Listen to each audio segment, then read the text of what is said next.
सुप्रभात। आज मैं आपके सामने कक्षा 8 पाठ्य पुस्तक अमृत हिंदी पाठमाला के पाठ 12 कविता मैं ढूंढता तुझे था जिसके कवि राम नरेश त्रिपाठी जी हैं। इस कविता को लेकर मैं उपस्थित हुई हूँ। आइए देखते हैं पहले उसका राम नरेश त्रिपाठी जी का जीवन परिचय।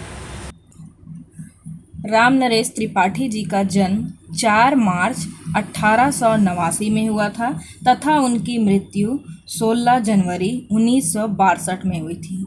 यह हिंदी भाषा के पूर्व छायावादी युग के कवि थे। कविता, कहानी, उपन्यास, जीवनी, संस्मरण और बाल साहित्य सभी पर उन्होंने रचनाएं लिखी थीं। अपने 72 वर्ष के जीवन काल में उन्होंने लगभग 100 पुस्तकें लिख चुकी थीं। अब आइए देखते हैं इस कविता को। इस कविता में राम नरेश त्रिपाठी ने ईश्वर के बारे में बताया है। वह बताते हैं कि ईश्वर को हम हर जगह ढूंढते रहते हैं, लेकिन ईश्वर चारों तरफ होते हैं। वो हमारे अंदर भी होते हैं और चारों तरफ हमारे बाहर भी आते हैं, लेकिन हम अपने अज्ञानतावश ईश्वर को कभी मंदिरों में ढूंढते हैं, कभी बाग बगीचों में ढूंढते हैं, कभी वनों में ढूंढते हैं। तो इसी के बारे में यहाँ पर कवि हमें बता रहे हैं। देखते हैं सबसे स्टार्टिंग में। मैं ढूंढता तुझे था जब कुंज और वन में, तू खोजता मुझे था तब दीन के वतन में। मतलब इन पंक्तियों में राम नरेश त्रिपाठी जी हमें ईश्वर के बारे में बताते हुए कहते हैं कि हे ईश्वर, मैं आपको उद्यानों, बाग और बगीचों और वनों में ढूंढा करता था। हे ईश्वर, मैं अपनी अज्ञानतावश आपको बगीचों, बाग, बागानों और वनों में ढूंढा करता था। तू खोजता मुझे था तब दीन के वतन में, लेकिन तुम मुझे गरीबों के देश में, मतलब जहाँ गरीब लोग एक जगह रहते हैं, उसके बारे में बोला गया है कि जहाँ गरीबों की संख्या अधिक है, वह गरीबों के साथ तुम उसकी सहायता करने के लिए तुम मुझे वहाँ ढूंढा करते थे।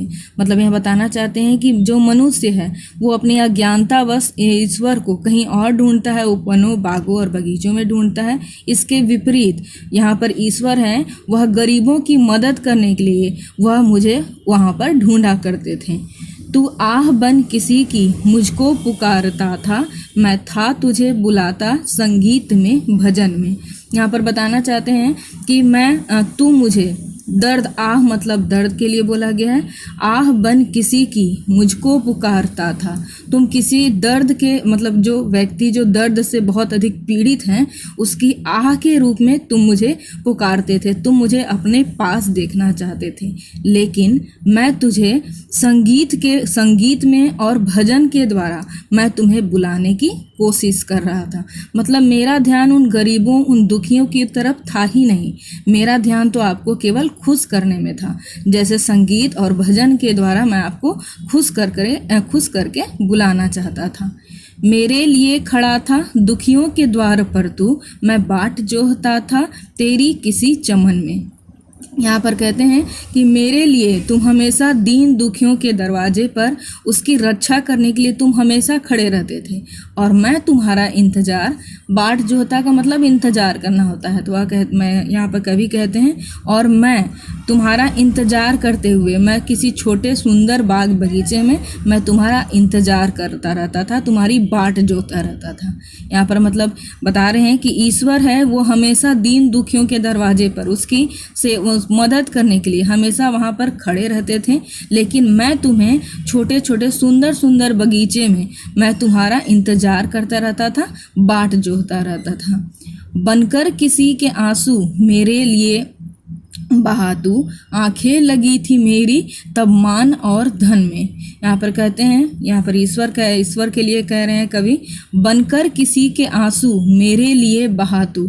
जो बहुत व्यक्ति दुख से पीड़ित हैं, उसके आंसू के रूप में तुम बह रहे थे। मतलब उनके साथ खड़े थे तुम, उनके हर परिस्थिति में, चाहे वो दुख से कितने भी पीड़ित हैं, लेकिन तुम हमेशा उन दुखियों के साथ उसके आंसू पोंछने के लिए उसके साथ रहे, उसके साथ खड़े रहे।